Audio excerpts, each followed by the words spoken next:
Everybody to our latest conversation cafe on anti-racist practice. We've got Khadija Mohammed from University of the West of Scotland with us this afternoon to give us a presentation on what she's been doing, because she's our go-to woman for anti-racist practice.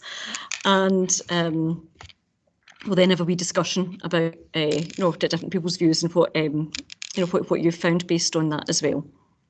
Okay, so I will hand over to Khadija and we'll get started. Thank you, Joanne. And what I'll do is I'll attempt to share my screen. As I do that, colleagues, I will also just tell you, I suppose, a bit about the work that I'm involved in currently, and that might perhaps, hold on, let me just see. This is where multitasking comes in handy, I guess. So let me know if you're able to see the slides, and I'll put it into a slideshow. Hopefully. So yeah, just give me a shout once it goes to slideshow. Is that okay, Joanne? Are you able to see that? Yes, we can. Thank you. Okay, great. So yeah, colleagues, just, good afternoon, and my name's Khadija. Just a lot of the work that I've been engaged in recently, I suppose since during the pandemic, to be honest, it all really started with the European Human Rights Commission, which produced a piece of research, and then the report followed in October 2019, so just before lockdown in March 2020, that our university campuses and college campuses, racial harassment is commonplace. And there was this real sort of discussion, a roundtable discussion at Scottish Government to say, well, what are we going to do about this?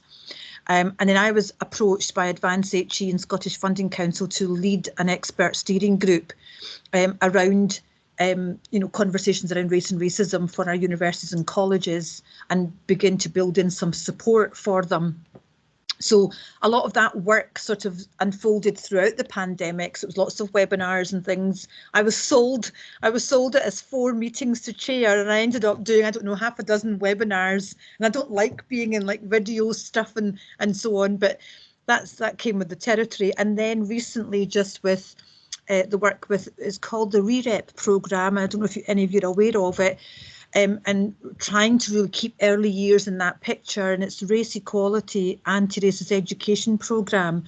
And I'm so delighted that Scottish Government finally, after the decades of working in this area, we're seeing, sort of resources being committed to it in terms of human resources. So they've got a lot of civil servants supporting that work, but also the financial support that's going to require to roll out some of this really important work. And in there tended to be a focus on, there was 4 subgroups. One was looking at teaching in a diverse workforce. One was looking at racist incidents and racist bullying. One was looking at teachers' professional learning, and one was looking at curriculum reform. And what we started to question was, hang on a minute, we keep using the word teacher, and actually there's no legal definition of the word teacher. And so we said, well, what about early years? And I kept flagging that up. And so actually we've made some headway. We've stopped calling it teachers' professional learning, and we're going to refer to it as educators' professional learning. And also the other aspect around increasing the teaching diverse workforce, but actually saying we need to diversify all of the education workforce. And that's also thinking about how many of our early years practitioners and colleagues are from a BAME background. Also, that has to be in the discussion also. So that's been great. So they're listening and taking on board ideas. My other part of that is I chair the curriculum reform group, looking at developing an anti-racist curriculum across Curriculum for Excellence. And again, I'm bringing in the conversations around those early phases for us in the curriculum, so looking at our early years as well. And so it's been really important. As part of Advance HE, we've also created some guides. There's a fantastic guide on the Advance HE website that talks about how do we start developing an anti-racist curriculum, and you might get some ideas from there as well. And I can share those resources with Joanne later, and she can share them more widely. But the conversation I'll pass them on. That's great. Yeah. So the conversation really is going to be about, let's talk about race and begin to think about how much do you understand around this area, and to say that it's okay if you feel as if I don't know a lot, or I'm maybe too afraid to say something, and to say that this is the start of that journey, and just share with you some of what our young people are telling us about race and racism, and what some of our colleagues are telling us at that grassroots level, and then begin to think about what that means for us. So whether we are early years practitioners in the field, whether we are, tutors within colleges, or, in universities working with our early year students, it's important for all of us to be able to have the language with which to name, frame and address these issues. So again, just as usual, talking about race and racism can often be an uncomfortable space. And I'm just going to say to you, in the next hour or so, please lean into that discomfort. It's a space, I argue, where all that really crucial learning can take place, but also to note that it's a space of confidentiality. It's a safer, braver space, I hope, where you'll feel comfortable in sharing your thoughts and contributions without fear of saying anything wrong, okay? Because we've got to start somewhere. So the practice and respect, self-care are going to be really important. And I guess the aim of this session really, and I'll try and stick to my time, I'll try and talk for about 20, 25 minutes, and I might skim over some of the slides as well, just for time purposes, and then open it up to Q&A, because I think that's going to be the really important space we want to be in. So I'm going to share with you some of those experiences. Thinking about that, as I do that, can I please ask you to think about your personal and professional values throughout? How does that sit with you personally? What does that mean for you professionally? Because that's where we want to try and get to that climate, that ethos in our settings, where we're not only promoting and celebrating, but we're acknowledging and nurturing the diversity within that space. So I did a piece of work with Scotland's educators, and I deliberately used the word educator, because within that there were teachers, there were early years practitioners, there were managers in early years settings, there were head teachers, there was university lecturers, and college tutors, colleagues as well. So a real mix of folk. And I asked them questions simply as, how comfortable do you feel? And I know some of you may have already heard some of my talks before, so some of this I'm borrowing from that, and I'm thinking of you, Sarah, also, because something similar that I've used earlier, but just bear with me. It's always good reinforcement, I argue. So some of our educators were saying, well, Khadija, racist name calling, nothing special, everyone gets called names, yeah? And that was really interesting, because now we've got that subgroup saying, why is it that in early year settings, or in primary and secondary school settings, we never feel confident and comfortable actually saying or documenting that? Maybe early years I can understand, but primary, secondary, I'm not documenting that as a racist incident or something that's to do with race or racism. It's just bullying, or it's, everybody gets called names. And how do we begin to collect that data, not for a sort of punitive aspect, but actually about what does that mean as a whole school or whole setting? What does that mean for me as a leader in that setting? What do we now need to do next? But talking about race just puts ideas in children's heads, so let's just not go there, yeah? And that's really important, because quite often a lot of the educators in that space said that to me, Khadija, the more we talk about it, the more folks start to ask questions, and that might not be a good thing. And I found that really hard to get my head around, so I thought actually asking questions is always a good thing. So I don't know enough about other cultures, so this could be perhaps, again, a well-intentioned space, that fear of saying something and getting it wrong. Sometimes that political correctness kicks in and we worry about that. One of the educators said, I'm not a racist, Khadija, but some cultures should adapt more. And I found that really interesting, because actually what I'm arguing is it's not good enough now for us to say, I'm not a racist. Actually, what we should be aspiring to say is, I'm an anti-racist educator. Right? Because, and I think sometimes even the terminology, I once suggested to a school, they were setting up what they wanted to call a multicultural club. And I said, oh my goodness, please, if anything, don't call it a multicultural club, because when you do a bit of the research around the literature, multiculturalism, I argue, is probably one of the reasons why we're still having these conversations, because it tends to err on the tokenistic celebration. It's Chinese New Year, it's Ramadan, and I think we don't quite get to the critical discussions that we need to. So I said, call it an anti-racist club.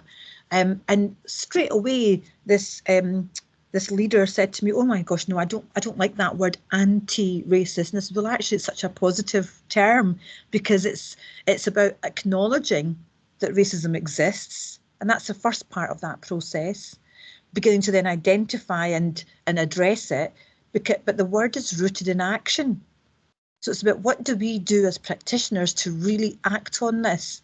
And this adapting more is about saying, well, what does that mean? What does that look like? Does that mean that we're asking our young people or our families to leave aspects of their identity and begin to fit in? And what Chris Gaines talks about is playing white. And I think I argue that actually, when I was training to be a teacher many years ago, I was born and raised in Scotland, I think I played white for the best part of my growing up years, until I was faced with that with the young children in my class. So something for us to think about. I also had some of our educators get quite defensive, right? And I was expecting that, because sometimes you do have colleagues who think, well, what's the point of all of this? Yeah. Or, you know, we live in a post-racial era in Scotland. We don't have a problem around racism. And I also had this, I think I started talking about the whole, you know, what are we teaching our young people? And I was talking about how do we decolonise, and the old conversations about coloniality. And I got this, I'm sick of people throwing it in my face, Khadija. It's nothing to do with me. I can't be blamed for what my ancestors did. And it was all saying, no one's blaming anybody. It's just about saying, have we had those discussions as a sector? And this was really interesting. I'd asked participants to say, can you disclose your ethnic identity? And I'm always asked that in a forum, and we all are. And I don't know, I've never felt comfortable. I've always created my own box because I used to say, well, yeah, I'm Scottish, first and foremost. I'm Muslim because of the faith I follow. I'm also Pakistani because my mum comes from Pakistan. My dad came from India. So which box do you want me to tick? Yeah, so I used to make up my own box. But actually, when I asked colleagues, you know, about their ethnicity, there was a number of them that said, no, I'm white. I don't have an ethnic identity.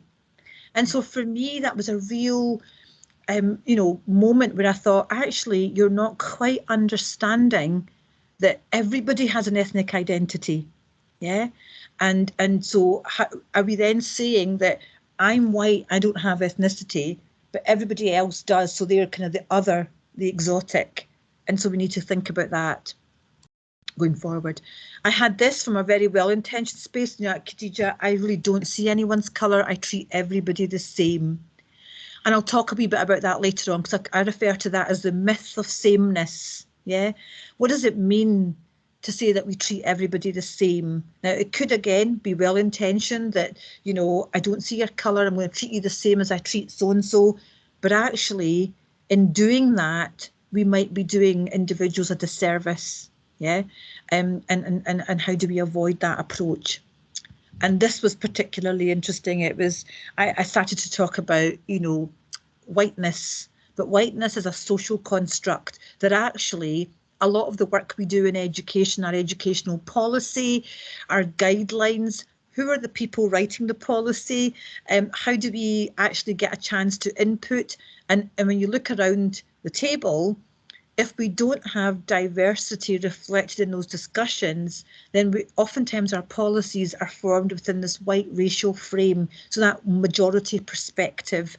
And I was trying to get at that, but somebody then said to me, I'm really feeling uneasy, Khadija. I've never had to think about the colour of my skin. And I said, that's really interesting, because I need to navigate the colour of my skin on a day-to-day basis. And that could be on my drive home, and I've got you know, some kind of road rage going on behind me because I'm going too slow. And as they drive past, you know, sometimes it could just be just for the sake of it, but oftentimes there's a word that's shouted out at the same time, and you can lip read, and you think, you know, there was no need for that. You know, yeah, I might be just this woman who's driving too slow, but you didn't need to then add, you know, the derogatory word that followed. But that's my experience. And so educators, a mixed bag there, some thinking, you know, I'm unsure about this, some thinking, well, really well intentioned, I treat everybody the same, which gives me promise that there's scope to have that conversation about how we can't treat everybody the same. But this is really interesting. This was a study done by Intercultural Youth Scotland, and what they were looking at was, and just bear with me, I know it says Scottish secondary school kids, and you might be thinking, why is that relevant to me? It's absolutely relevant because it starts for us at the early year stage, and we need to start nurturing those conversations as soon as they come into our settings and as they transition through the system. And these young people actually had made reference to those very early years as well, but primarily basing it in their secondary. So 4 key areas: teaching, learning, successes, when things go wrong, and just generally about being included. And just to give you a flavour of this, I'll just bring this up together. If you look at these statistics, young people were asked, subjects taught at my school reflected my life experiences as a BME person in Scotland. And you'll notice me changing from BME to BAME to children of colour, people of colour. I'm deliberately doing that because that's terminology that is constantly debated and critiqued. And what I'm saying here is not one term is correct, because oftentimes people see them as a homogenous group, and even within those labels, people are very diverse within that. So young children saying 53% saying, I disagree. I didn't see myself being reflected in what I learned in an educational setting. And this one, 71.8% saying that in English, I read books that didn't relate to my culture and heritage. Now, bringing this up because let's look at our early year settings. How many books do we have where young children see themselves being reflected? I don't ever remember reading a book that had the name Khadija as a character, or Aisha or Ambreen, you know, and so on and so forth. So having a thinking about, you know, what sorts of books that we have in our book corners also. And this one was about teachers making assumptions about their intelligence and abilities. All right, so look at the statistics here. 60% thought that their teachers made assumptions. Now, I know I'm talking about teachers here, but even within early year settings, I've met with some practitioners who will say to me, oh, Khadija, you know, this setting's got 80% children who speak English as a second language. Yeah, this is going to be a struggle for me. And straight away you're thinking, well, let's not see that as a deficit. Actually, being multilingual is an absolute cognitive advantage. Research tells us that children are far more creative and better problem solvers. But it's about how do we then capitalise on those talking and listening skills in that first language, because the transition into a second language, be it any language, including English, is a much easier transition. But where we stop that growth of that first language, that transition becomes more complex. So again, you can see how sometimes those assumptions can be made, or contributions that are not really valued. And again, quite a large statistic there.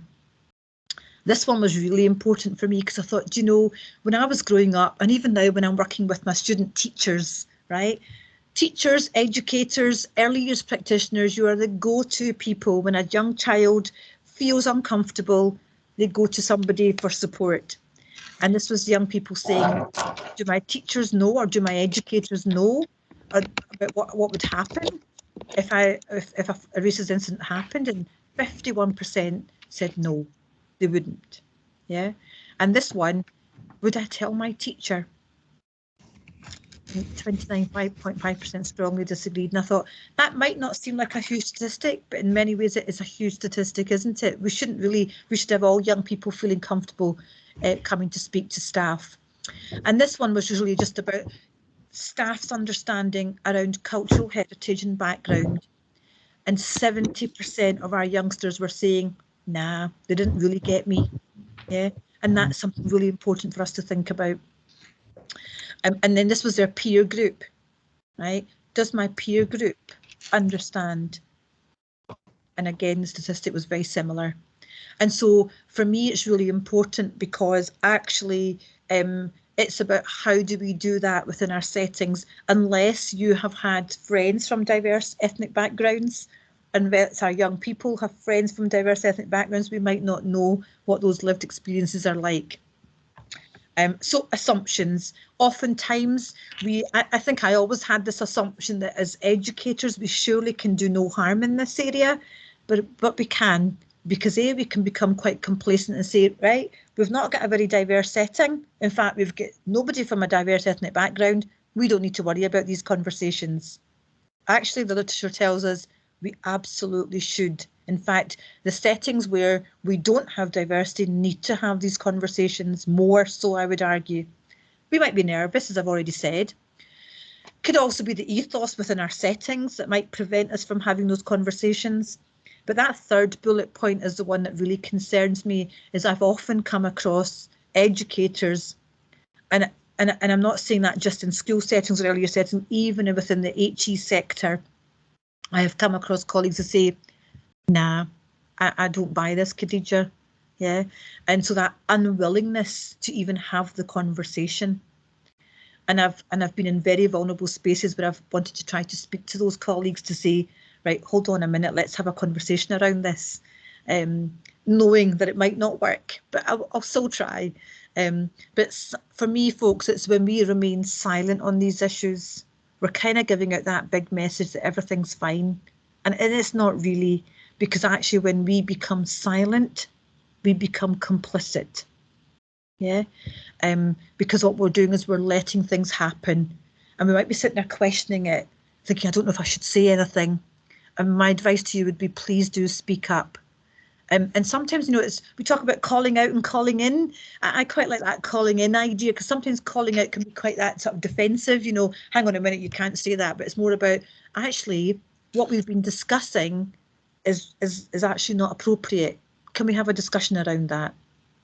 Rather than have that helplessness, conformist, what can I do, you know, situation, that learned helplessness that we can acquire over the years. And this was just to sort of say, and this was like 2021 and we're already into 2022, but already, I mean, we saw just a couple of days ago, and I know it was in England, and I know it was a secondary school where there was a black child, where it was a safeguarding issue. The police, I'm sure you would have followed it in the news, and the police made this young child, or a young lady, take a position where she was really vulnerable. And so these things are still happening within our schools. There was no clear leadership there. And so we see that racist incidents are happening across our education sector. And I know in early years, it might be more subtle, it might be more covert, but how do we deal with that? And that's not to say that young children, I'm not saying young children, we're not branding, because I know one time there was a conversation about, oh my goodness, are we expecting to brand very young children as racist? Absolutely not. But it's about saying, let's have that conversation with our young children, and we can. And before I share this example, there was one that I experienced. I had gone into a setting when I go out to visit my students in early years, and it was a young boy holding his lead practitioner's hand, and saw me and said, look, there's a brown lady over there. And the practitioner immediately bent down and said, shh, we don't say things like that, right? And I remember later, it was just a casual conversation. I said, how else would you have responded?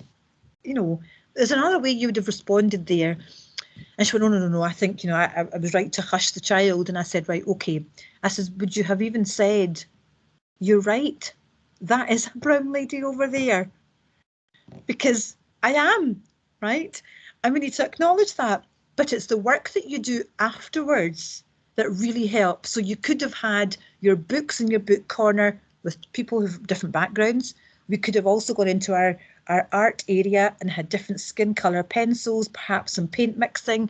We could have even extended that to a science lesson with as young as 3-4-year-olds around pigmentation. Because it's possible, and I've done it, and it's really successful. So just about thinking about how we do that, because by hushing the child, what implicit messages are we giving? That it's bad to be brown, and we don't talk about these issues. Yeah. So those messages that we're giving out to young people are not appropriate. And so again, this one, I'll just give you an example in the sense of, again, one of my students in her reflections had written down, you know, I didn't think it was important to report this to my mentor, but Tom called Matthew a chocolate button. I mean, he didn't really mean anything by it. He's only 4, yeah. And all I was thinking was, well, actually, how would you respond? And do you feel confident in navigating that conversation with young children as young as 4 years old in your early years setting? So something for us to be thinking about. But that myth of sameness that I touched on earlier, you know, when we say that I treat everybody the same, if we say that, then what you're saying is, I don't see that the colour of your skin is different. And it's okay to acknowledge that. That's one of the things we really need to absolutely embrace. Because then we're saying is, I don't see everything else that then comes. Your lived experience will be very different from mine. And I need to acknowledge that. So we're not the same. But let's talk about commonality, because that's important. As well as celebrating differences, we also have lots of things in common. And let's not encourage our young children to be white by proxy, as Chris Gain would call it. And walking into an earlier setting, you know, colleagues, very quickly, you know, when we're often thinking about, this was a setting that I'd been working with as well, and they were talking about, you know, just diversity in general. Sorry, I didn't expect my phone to ring there in the office. No one should know that I'm here. But so just ignore that in the background. We often think about, this was a staff having a diversity week discussion. And they thought, great, we've got the welcome poster, we've got the walk in the home corner, we've got hand a surprise in the bookshelf, and we're planning for Diwali, right? And the kinds of language that was being used was, these are cultural playthings, yeah? And I thought that was really interesting, because then we also were talking about the climbing frame and the books that we've got, like we're going on a bear hunt and Postman Pat and so on and so on. And I know there's contradictions around Fireman Sam and the whole gender aspect around that, but I'm just giving that as an example. And I'm arguing, are they not cultural playthings? Scottish cultural playthings? And why do we seem to see that the other aspect is that this unspoken assumption that we are normal and other people have cultures, and that's why we have to have the walk and the Diwali and so on and so forth, and it's colourful, it's interesting, it's exotic, and actually it really does require a bit of effort to understand, yeah? And so sometimes we see that, and that's what I was taking away from that particular session, and it was really interesting, and it was a very supportive conversation. But what I always say to folk is, let's think about who we are as individuals as well. So that real introspection, what's my social context been? Where did I grow up? Was I part of a minority? And I met many colleagues who have grown up in, you know, Orkney, in the Highlands and Islands, and say, well, were you in a minority? Absolutely, I was. And begin to think about that insider-outsider perspective, because what I'm arguing for here is that turning the gaze, that real self-reflection. When I do not know myself, I cannot know who my students are. And if I can't see them clearly, I cannot even begin to teach them well. And so that's really saying, well, who am I? How is my identity formed? And actually, how does that help me to appreciate the families that I'm working with, the young children I'm working with, and even my colleagues who come from diverse ethnic backgrounds, and what lived experiences they bring. Because actually, this is how we develop that sense of belonging, isn't it? How do we identify? How are we socialised in the world? We all have unconscious biases.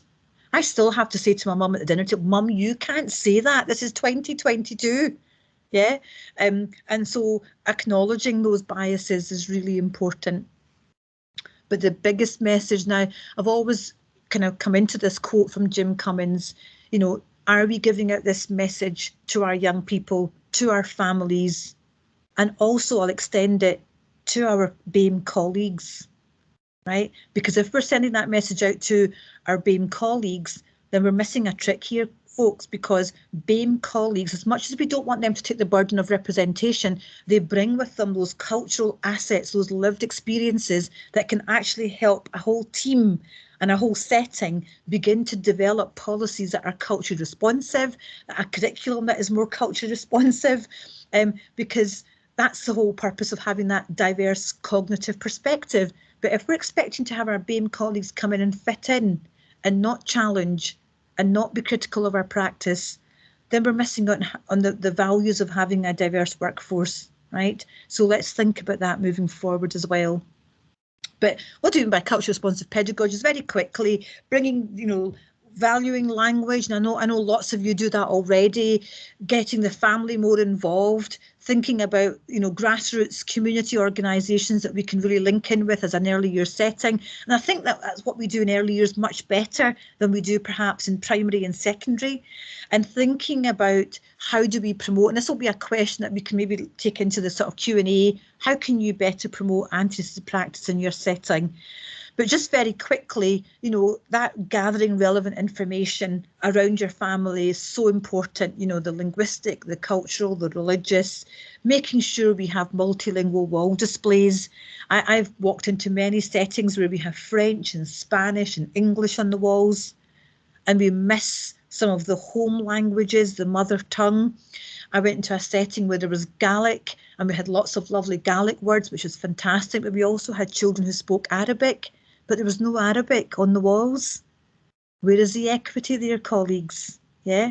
So we need to be very mindful of that. And how do we learn about other languages? And there's a great website there in the link. And I'll share the slides with Joanne as well, and she can share them with attendees there.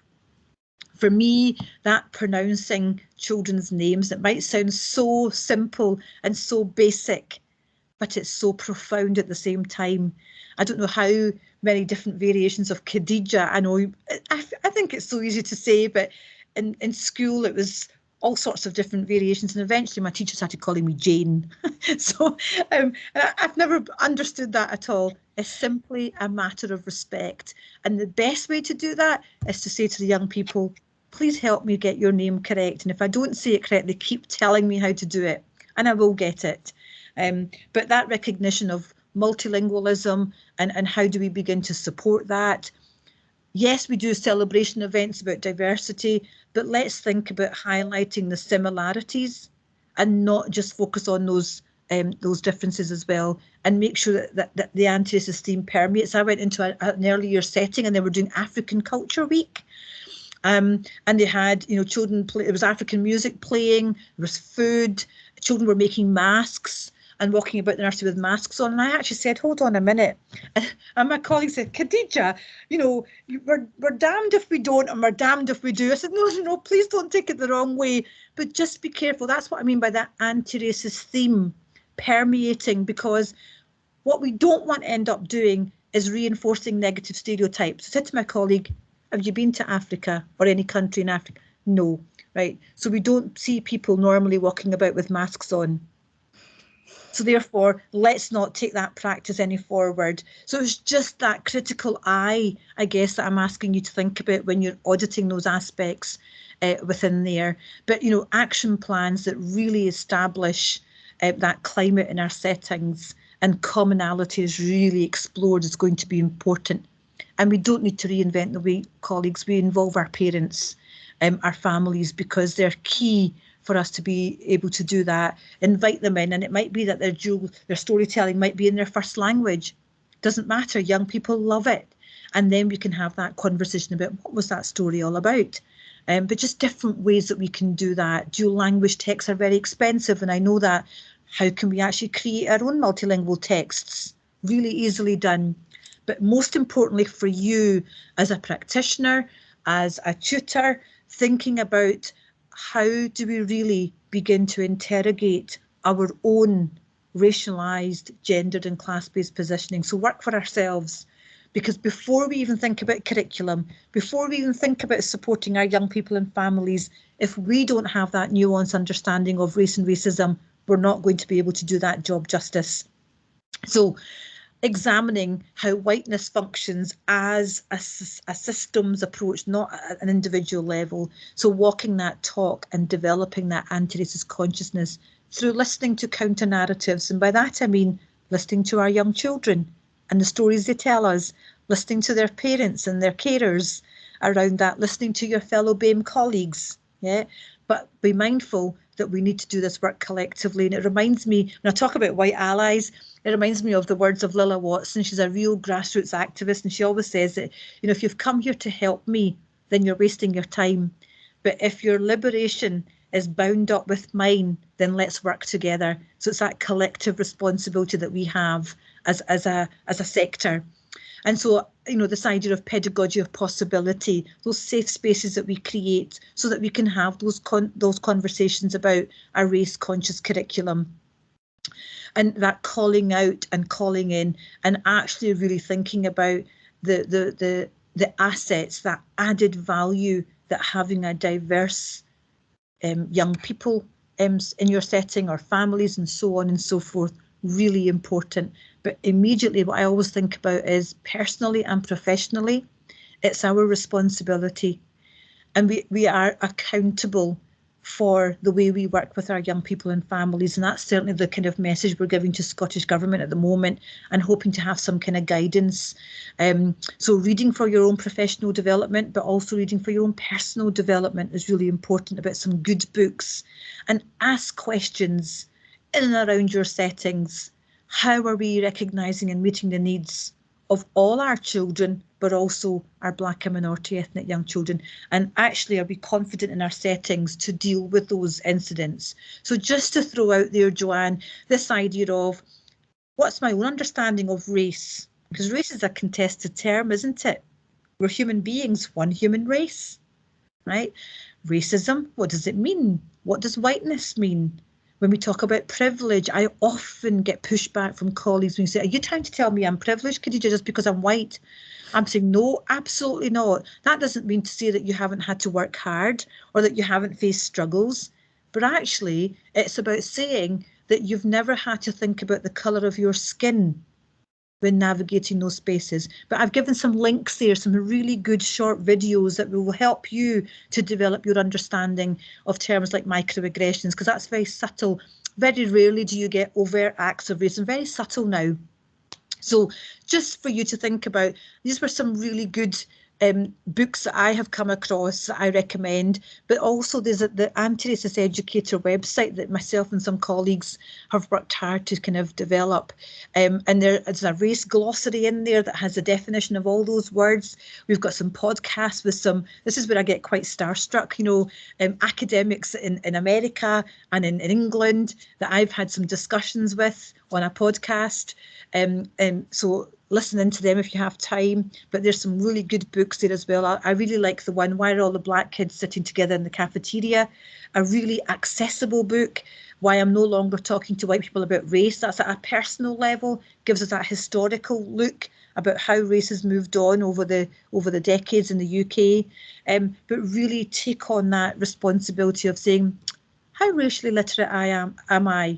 Do I have the language comfortably to navigate these conversations in my settings, and really just take it forward from there. But I'll stop there because I know I've gone way over my time, Joanne, and open the floor to Q&A. And what I'll do is I'll end the slideshow and come back to a fuller screen. So apologies, it was a whistle-stop tour. I was rushing at some points, but yeah, let's open to Q&A. Or any observations or comments. No, thank you very much, Khadija. That was very, very interesting. And I think everybody would agree that I think if we want to have an anti-racist society, I think we need to start with early years in education, because then, you know, if it's not challenged, you know, if children are using inappropriate words or making racist comments when they're young, if that's not challenged, then that they're going to grow up still using these terms, or, you know, and, you know, not being appropriate and not respecting other people. So yeah, I do get, we do need to start with if we want to change society, if you like, and not have that anti-race and not have the racist comments that you were mentioning, you know, driving home from work, and these, you know, if we don't want these things to happen, it does need to start much earlier, doesn't it? Absolutely. And we can't help, our young people are being socialised all the time, aren't they? Mm-hmm. I mean, as young as, you know, 4 or 5 as well, where they're on social media. Some of them are actually have access to social media, YouTube and so on, and what they're seeing, you know, what they're hearing from our daily news. We just have to see the rhetoric at the moment with the war that's going on, and you hear journalists saying things like, well, they look like us, and there's a hierarchy of the countries that are, you know, post-war in terms of Afghanistan, Iraq. Our young people hear all of that rhetoric as well, and even colleagues hear that, and it ends up somewhere here in our heads and impacts on how we think. Yep, absolutely. Simdale, any questions for Khadija? Any comments they want to make based on what we've been talking about? I do. Okay. You were talking about early years practitioners and teachers and lecturers. Yes, I'm an early years student, but I'm also a school assistant in the academy. And I must admit, I'm in the support and wellbeing department, but I'm also, for our school, we're very strong on any people making any racist comments. We've got quite a lot of cultural differences through the school. So I would actually say for us, we're actually quite good on it. And our kids do feel supported in the school. That's great. So Kate, when you say that, you know, you're good at reporting it, good at documenting that if anything was to happen. Yeah, because we do a lot of things. Like obviously we have lots of gift fix in the morning before registration, so we go through all different areas and stuff that we do and things like that. So I feel actually support staff for us, teachers and SMT, we're really actually quite good. I feel with us that, yes, you're obviously going to have the comment and stuff like that, but it is stepped down on, and I actually feel quite proud to be part of the school. Yeah, no, I mean, that's great, Kate. I guess what I would be then thinking to extend that is, if you're stamping down that sort of behaviour or those kind of comments is great, but also the learning that comes from that, I guess, is what I want to think about capitalising on, not just for staff, but also for the young people. That, you know, why is it being stamped down? Oh, it's because it's inappropriate. It's unacceptable. But to understand why it's unacceptable, rather than just be a kind of punitive, you know, measure that we can't say these things, and they face the consequences of saying it. So it's about then, how do we develop that anti-racist consciousness within our, whether it's a school or an early year setting? That's probably the key to moving forward. Amanda, what you want to say? Hi there. Hi, Amanda. Hi, I was just wondering, you were speaking earlier about walking into a classroom and a lady with a child, and the child had said, there's a brown person over there, and she had told the child,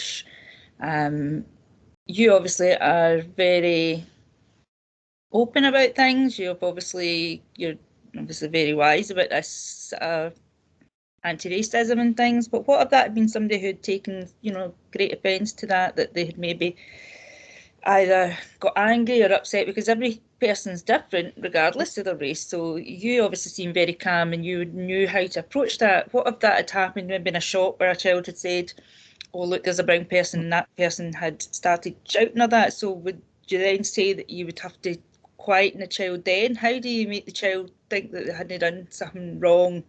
Because they haven't really, because I quite agree with you, they need to ask questions and they're right about what they say, but the person that they've said it about might take it the wrong way. Yeah. Like, how? I'm just a student, I'm still trying to learn, so I'm like... Absolutely, Amanda. No, and you've raised a really good point. Amanda. So Yeah. I would be saying to you, if that child was, say it was a primary 7 child that I was teaching, right? I'm a primary school teacher by trade. I would say, yeah, absolutely unacceptable, because I think that we should have had those conversations earlier, right? But a 3-year-old or a 4-year-old saying that, I actually wouldn't be quick to hush them.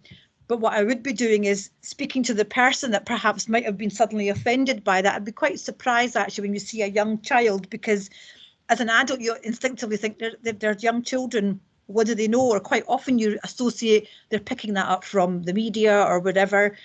I would actually have a quiet conversation with the adult if they did seem visibly upset by that comment, to say, I'm really sorry that the young child said that, but actually was making an observation and it's something that we will address, you know, going back into a setting. So I wouldn't shy away from it, Amanda. And I think that we need to start speaking out about these things, to say that's a very young child, 3-year-old or 4-year-old, and they're making an observation. Yeah. But I see your point, Amanda, very clearly, that there's a real balance to be struck there. And if you don't feel confident, you might actually just hush the child. And if you did, that's fine. But perhaps in a note to self, would be then when we get back into the setting, that's something that I want to address collectively for all the children, not just for that one individual. Yeah. Yeah. Thank you. I think it's, I mean, young children would say that because they've maybe, you know, they've maybe never had a brown lady coming into the establishment before, so it's something different. Yeah. So it's maybe about, as you said, about having the different resources and books and things like that, so that they're aware that, you know, there are people from all different colours and things, so that it's to make it not seem as different if, you know, if their setting doesn't have people from different backgrounds and cultures. Yeah. From that as well. Yeah, absolutely. Sarah, you want to say? No, I just wanted to say thank you, Khadija. That was excellent. And yes, whilst I have heard you speak many times, I'm always very privileged to do that. It just was some really great reminders again about whiteness and your own perspective, and you see it from your own lived experience. And we might think everything's okay, but actually it's about that reflection aspect, isn't it? And the example that we've just spoken about, again, to me, when you spoke around, you know, the child almost being hushed, it was just a great reminder to say, no, let's engage with conversation, because that's how we become educated and we accept and recognise difference and value it ultimately. And we shouldn't shy away from those conversations, not only in terms of race, but a whole spectrum of aspects of our identity and who we are. So thank you so much. That's really thank you, Sarah. And you're right, you've just touched on something really important, and I didn't maybe touch on that. So the intersectionality aspect there, that, you know, Kimberly Crenshaw's a fabulous a woman who coined the term, and by that she simply means that, you know, you could, so for example, we're female here, there's a woman, so from a gender point of view, I could be facing a disadvantage. I'm a woman of colour, so it's another layer of disadvantage. I'm a woman who wears a hijab, which visibly shows what faith I follow. So I have 3 layers of disadvantage straight away. And so those paths of, you know, disadvantage can have an impact on how I access spaces and the equity that I would receive. And so it's the same with how race intersects with against other protected characteristics like disability, like sexuality, and so on and so forth. So we just be mindful of that, which is really important for us to think about also. Absolutely. Caroline, you want to say? Hi, Khadija. Hello, Caroline. Thanks again, as inspiring as usual. I'm just thinking about it from the FE sector point of view. Obviously, early years is my background. And I'm thinking that, yes, we have the policies in place, we have the procedures in place. But now that I'm sitting at home thinking, actually, in the resources that we have, and we do have wonderful resources, but we don't really have an awful lot other than Hand of Surprise that coming to me, that actually reflects the diverse population, student population that we have. We have Pakistani, we have Indian, we have a large Polish population, or Lithuanian, and there's nothing there to celebrate their culture. And I think the point that you made as well about how, as white, we don't have a culture, I think is really important, because I've actually had, I think one of my students is actually on here today, and she'll probably back me up if I said it, but we've had the conversation where just because we're white and Scottish doesn't mean that we don't actually have any culture. We all have our own. Absolutely. That is your culture then. Yeah. I think, Caroline, that's a really important point. It probably comes down to resource as well, doesn't it, Caroline? That how can we get dual language texts? And there's so many out there, Caroline, but there's also lovely texts now that there are many people now writing, and oftentimes there are BAME writers who are now writing children's books that reflect some of those culturally lived experiences of our diverse young people. And it's about then investing in some of those. But also there's another way out, because I know that money's always tight within particular settings and so on. It's about then how do we create those dual language texts? I've included some students where we've taken our popular books, you know, Very Hungry Caterpillar, and we've actually had parents come in, it's been a coffee morning, and we've given them bits of paper to say, right, so could you write that sentence in your first language? and we've used blue tack, and we've then put that alongside the English text, and we've created our own multilingual texts. So there's lots of ways of doing that. I had when I was still studying at university, my tutor at that point said to me, but you've got to make sure, Khadija, we've got to be critical of dual language text, because if the first language is sitting below English, then what we're doing is we're reinforcing the hierarchy that English comes first. And then I says, oh, come on. I says, that's just being overly critical. I'd just be grateful for a multilingual text. So sometimes you can take it to an extreme. Yeah. But even if we have that, that's a great way to do it. So bring in our families, get them to do that, not reinvent the wheel yourself, even to create your multilingual displays. Say you're going to be doing a topic and you've got topic specific vocabulary. Give them a list of those words, give them the blank cards, marker pens, get them to write it in their first language. You've got a multilingual wall display straight away. So there's things that we can do that are really not hard to try and navigate around that. But resource, Caroline, I can appreciate that is a real issue. Even for us at the university, we had some funding and we thought, Joyce and I both thought, great, we can create a playroom sort of setting, which we don't have here. I know the colleges have a wonderful space. We don't have it. Ambreen, you'll know that. Caroline, you'll know that as well. We don't have it here. So we're going to try and create that space in Ayr campus. But resource is always tight, but we can find ways around that. Just another point I was going to say around Sarah's point earlier, oftentimes when we talk about incidents that happen in terms of a child saying something inappropriate around race, let's be mindful, and I've reminded the ScotGov working group on that. The emphasis in that group tended to be about how do we support children when children make racist comments against other children. And I said, well, we've got to think further than that. So we're working on the premise that only children make racist comments to other children. Sadly, and this is a reality, that there are also educators who make racist comments to their fellow educators.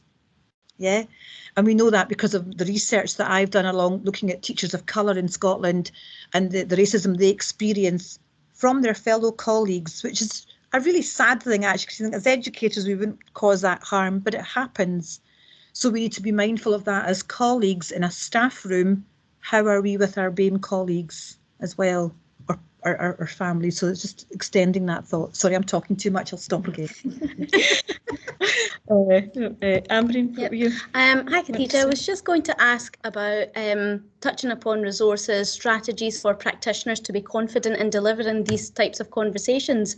Us within this sector, in this field, it's important for us to then educate students that are becoming practitioners in this. But if we don't quite have that much space and time within the units that we are teaching, how do we then start to incorporate that more and more so into our units to sort of educate our, potential practitioners to go into the field prepared for these things? Wow, Made that, isn't it? Yeah, a multi-million-dollar question, that, Ambreen, because what we're trying to say is, so that's the work that I'm doing with ScotGov, that actually there's lots of conversations around looking at CFE.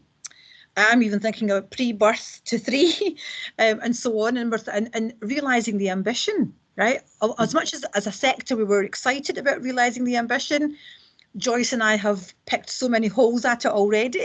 And of course we with the critical hat on, and I don't see race mentioned in realising the ambition at all, or questions around that aspect. So you think, come on.